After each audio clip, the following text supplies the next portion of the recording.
এই জগতে যদি কারো মূল্যবান বস্তু সোনা দানা টাকা পয়সা হারিয়ে যায় আবার তৈরি করা যায়। আচ্ছা, একজন মা আমাকে বলবেন এই জাগতিক জগতে সোনার দাম বেশি না একটা তুলসীর মালার দাম বেশি? তুলসীর মালার দাম বেশি। অনেক মা মাথা নেড়ে না করতেছে। তো আমি যদি একজন মাকে বলি আমার এই তুলসীর মালাটা তুমি নিয়ে নাও আর আমাকে একটা সোনার চেইন দাও, দিবেন? কখনো দিবেন না, কারণ সোনার দাম জাগতিক জগতে বেশি। জাগতিক জগতে সোনার দাম বেশি। সোনা দানা পরিধান করলে কি হয়? বাইরের সৌন্দর্য বৃদ্ধি করে, কিন্তু ওই সোনা পরিধান করে রাস্তাঘাটে হাঁটা বাজারে চলাফেরা করা আপনার নিরাপদ নয়।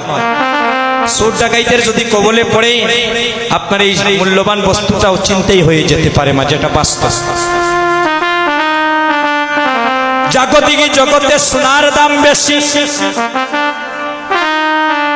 আরে পারমার্থিক জগতে ওই সোনার সাইরানা পয়সার দাম নাই। যদি কোনো ভক্ত তুলসীর মালা পরিধানী করে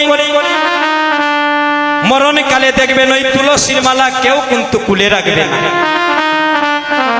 আর সোনার চেইন যদি, সোনার দুল, সোনার যদি যে কোনো বস্তু আপনার অঙ্গে থাকে দেখবেন আপনি মারা যাওয়ার পরে আপনার আপনজন এইগুলা কুলে ঘরের মধ্যে রেখে দেবে। জাগতিক জগতে বললে সোনার কোনো দাম নেই, এটা যেমন বাস্তব। আজকে যারা আমার গৌর সোনাকে আপনে মনে করে, আমার গৌরী হরিকে ভালোবেসে, অনেকের বাড়ি কোথায় ঘর কোথায় চিনি না জানি না, এখানে তো যদি এখন বলি অনেক ভক্ত হাত তুলে প্রমাণ দেখিয়ে দেবে আমার দাদা যে কীর্তন দান করছেন অনেককে আপনারাই ছিলেন না। হরিব। অনেককে আপনারাও নিমন্ত্রণ করেন নাই, কিন্তু তারা হয় ফেসবুকের মাধ্যমে না হয় মাইকিং করেছেন শুনে অমুকের বাড়িতে কীর্তন হচ্ছে, আজকে তারা এখানে উপনীত হয়েছে। আর অনেকের বাড়িতে আপনারা নিজে গিয়ে আমন্ত্রণ করেছেন, খবর নিয়ে দেখুন আজকে হয়তো আপনার এখানে আসার সুযোগ হয় না। ভক্ত সঙ্গ করা আর ভক্ত আর ভগবানের শ্রীবাস সঙ্গনে মিলন ঘটানো পূর্ব জন্মের সুকৃতি ছাড়া রে ভাই সম্ভব না। যেদিন তোমার মানব লীলা সাঙ্গ হবে, যেদিন তোমার দেহ থেকে প্রাণ পাখি বাইরে হয়ে যাবে, তোমার এই সুন্দর দেহ কানা চিতায় নিয়ে পুড়ে চারে কারে করে দেবে। তাই তো মহাজন বলছেন সময়ে থাকতে ধরো পারি বাইরে বেলা নাই রে আর,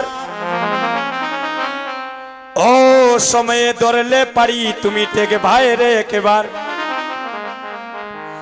80 বছরের বৃদ্ধকে প্রণামী করা যায় না যদি তার অন্তরে কৃষ্ণ ভক্তি না থাকে। আর 80 বছরের বাবা 5 বছরের শিশুকে প্রণামী করিতে পারেন, সে যদি একবার আমায় কৃষ্ণ প্রতিব্রতী করে। নদী আর নাগরী ভালোবেসেছিল গৌরীকে, যার কারণে তার সর্বস্ব দিয়েছিল গৌর চরণে। এই দেখে রূপের বর্ণনা কিন্তু সুরে হয়ে যাচ্ছে, পা থেকে মাথা পর্যন্ত শুনে যাবে। কোন এক নদী আরে ভাগ্যবতী নাগরী,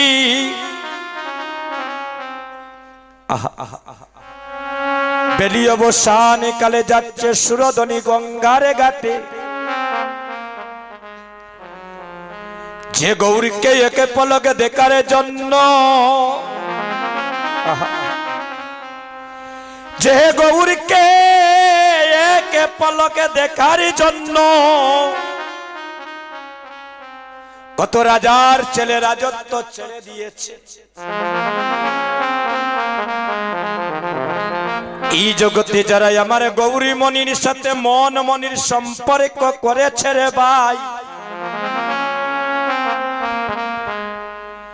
এই জগতে যারা গৌরীর চরণে কানিয়ে গেবার সম্পাদি করেছে, কত জমিদারের ছেলে জমিদারি পর্যন্ত ছেড়ে দিয়েছে, রাজ বেশ ছেড়ে দিয়ে ধরেছে কাঙ্গালের ভিখারির বেশ, কাঁধে নিয়েছে ভিক্ষারে ঝুলি, মাথায় বেঁধেছে হরি নামের নামাবলী, রাজ বেশ ছেড়ে দিয়ে কাঙ্গালের বেশে মন প্রাণ অর্পণে করেছে গৌরী চরণে।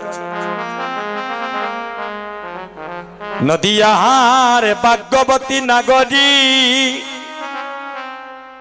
আস্তে আস্তে বেলি অবসান কালে যাচ্ছে সুরধনী গঙ্গার ঘাটে, সঙ্গে নিয়েছে একটা গাগরি। মাগো, আপনারা গাগরি চিনেন?